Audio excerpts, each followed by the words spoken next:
Atualmente não é raro encontrar profetas e profecias circulando pela internet. Nomes como Nostradamus, Baba Vanga e o recém-chegado Brandon Biggs são apenas um exemplo. Este último se tornou viral nos últimos meses por supostamente prever o atentado cometido contra o ex-presidente dos Estados Unidos, Donald Trump, mas existem inúmeros casos como estes. Nós iremos conhecer algo diferente.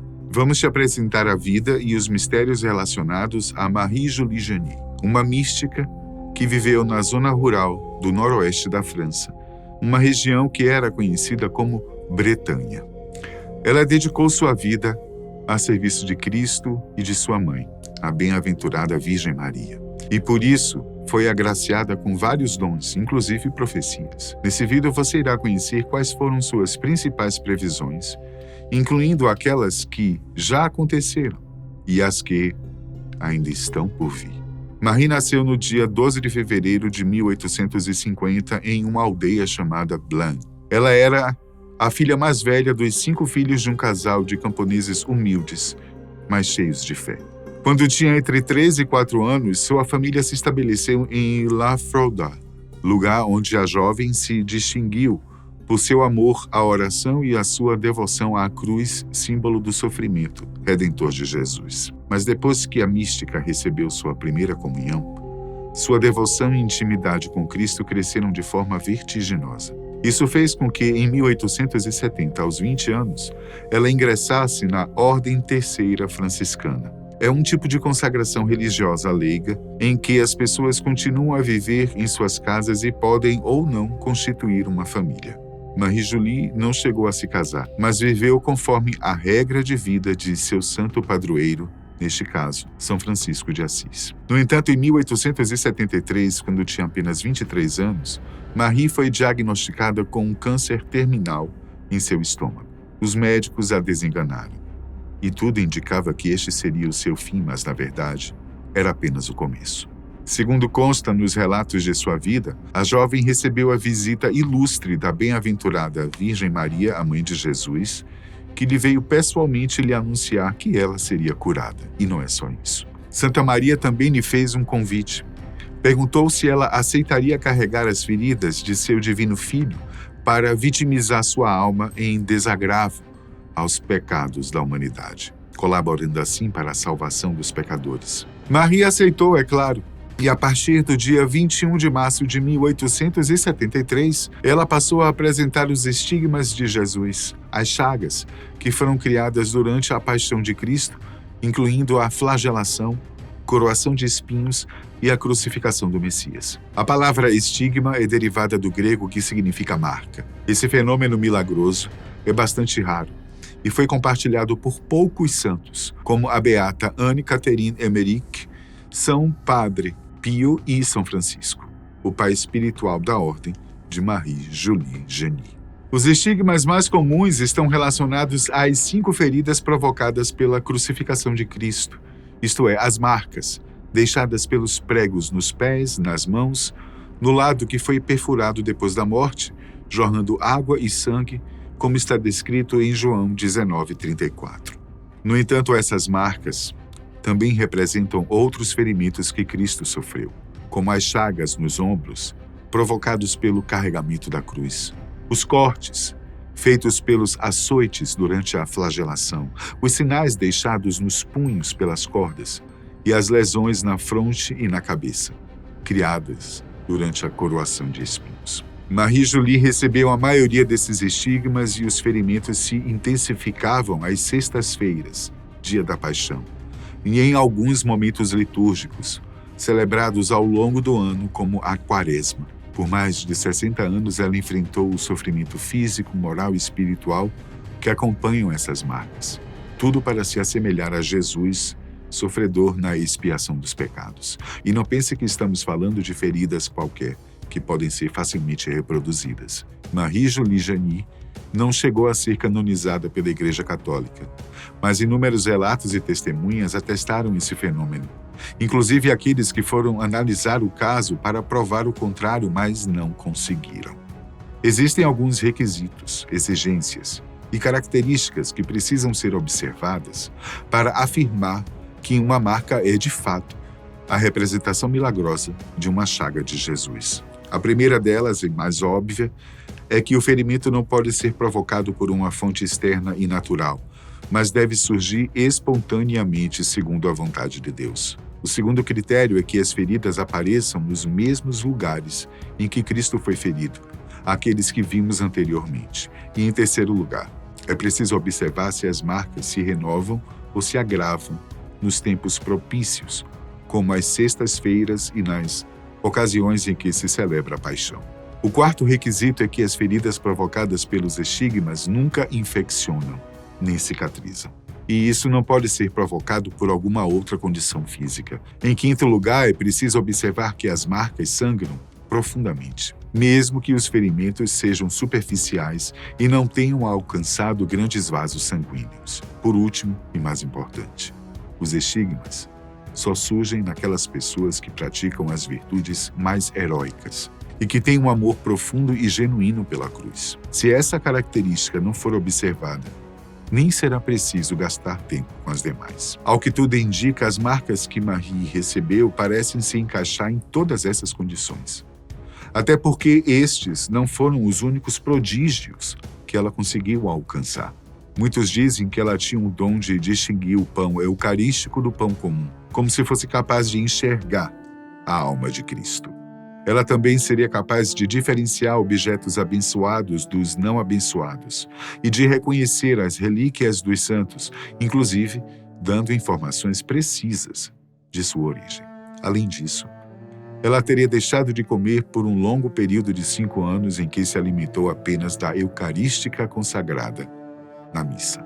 De acordo com as anotações do Dr. Imbert Gurbury, durante todo esse tempo seu corpo não produziu excreções, nem sólidas nem líquidas, o que assombrou os médicos que lhe examinaram. Marie também tinha visões com Jesus e com a Virgem Maria, como comentamos, e essas experiências foram descritas como êxtases, pois durante esse momento ela se tornava completamente insensível ao mundo externo e chegava até mesmo a levitar, um dom místico que indica o alto grau de elevação de sua alma.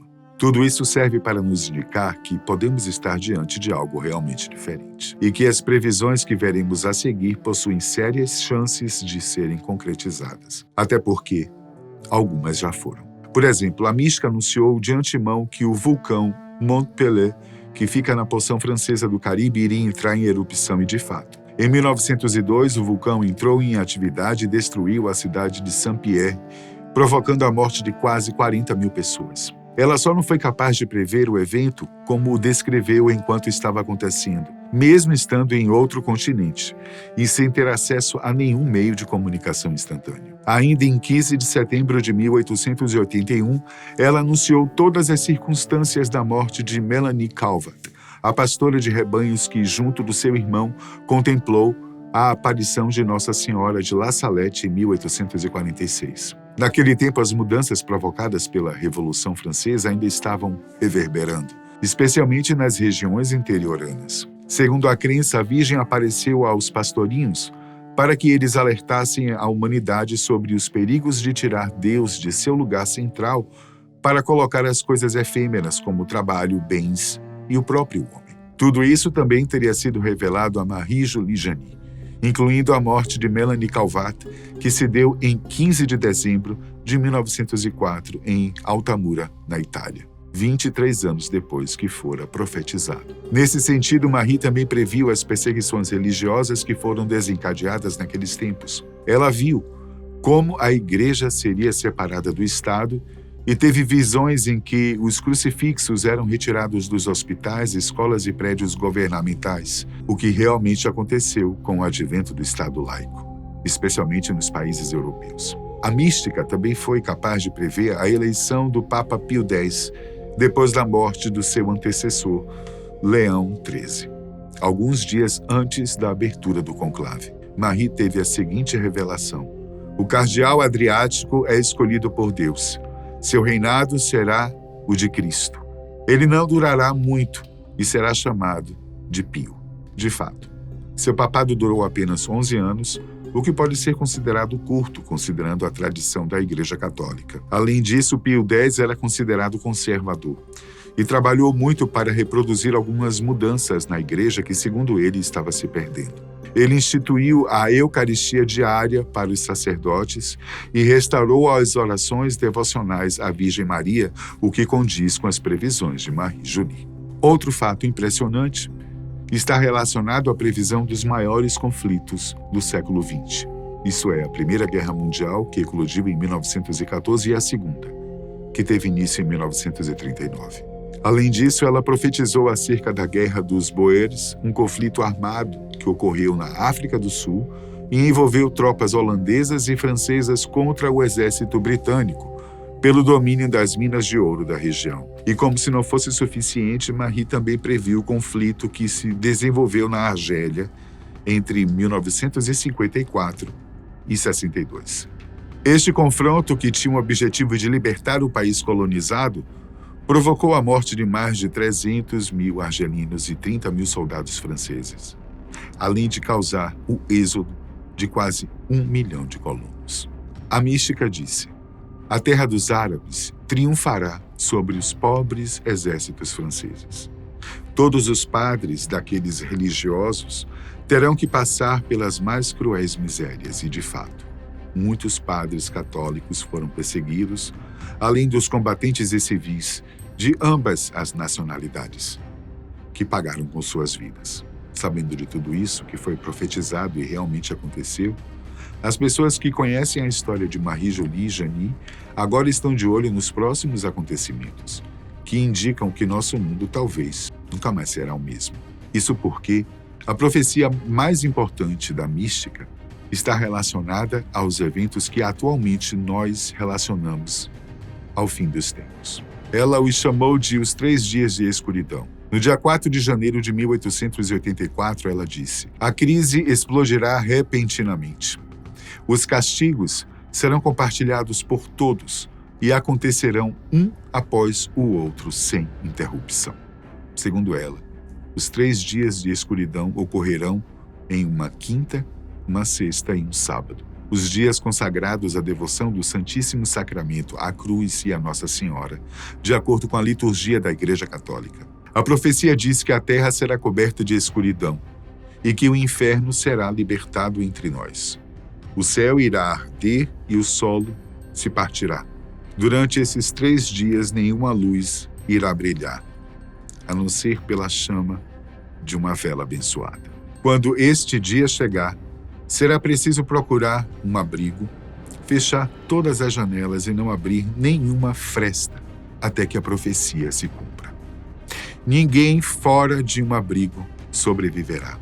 Toda a terra irá tremer, tudo irá chacoalhar, exceto pelo móvel que sustenta a chama da vela abençoada. No meio da escuridão, os demônios e os ímpios vão tomar formas horríveis. Nuvens vermelhas como sangue se moverão pelo céu. Trovões e relâmpagos estremecerão as estruturas. O mar se levantará em ondas que se estenderão pelos continentes e a terra terá seus alicerces sacudidos. Mesmo assim, ninguém deverá sair de casa. 3/4 da população mundial desaparecerão. Metade da população da França será destruída.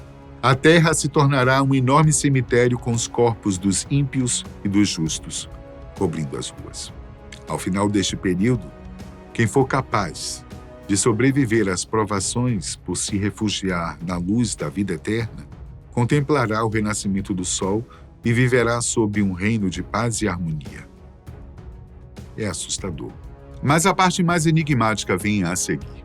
Marie disse que estas coisas começariam pela França, justamente como forma de castigo por sua apostasia, isto é, sua falta de fé, e pela corrupção de seus sacerdotes, aqueles que deveriam guiar o povo para o reino de Deus.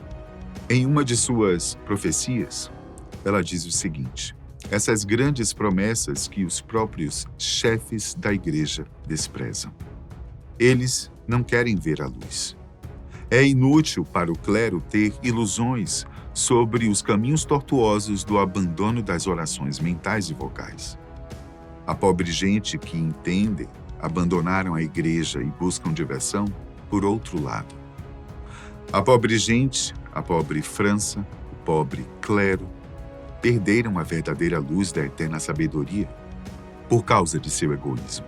Acontece que muitos conhecem os mistérios da obra de Marie-Julie Janin e acreditam que a cerimônia de abertura dos Jogos Olímpicos pode ter sido esse sinal de apostasia, que dará início à reverberação desses castigos.